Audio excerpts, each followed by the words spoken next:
夜場光影劃破對岸幻象，冷氣嘈喘氣蓋過脈搏異響，霓虹燈招手卻沒說明去向。我在葵石裏降落到最邊疆，玻璃幕牆來映出半張倦容，處日流過處，誰又記住初衷？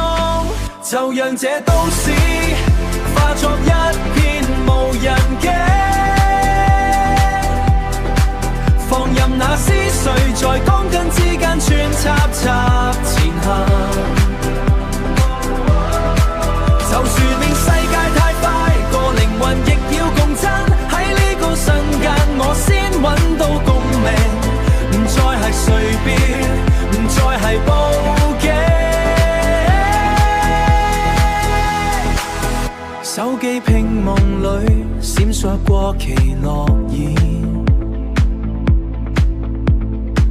串排的冷漠對比舊日溫暖，地鐵門開合站每日也是盡倦。我在計百中習慣了這空間，抬頭望星宿曲卻被光互耀遮蓋，為日嘅側啟我心底記載。如果所有信號都中斷，如果黑夜終於到終點，我哋仲可以夾憑咩去判斷邊啲係真相，邊啲係戲言？就讓這都市化作一片無人境。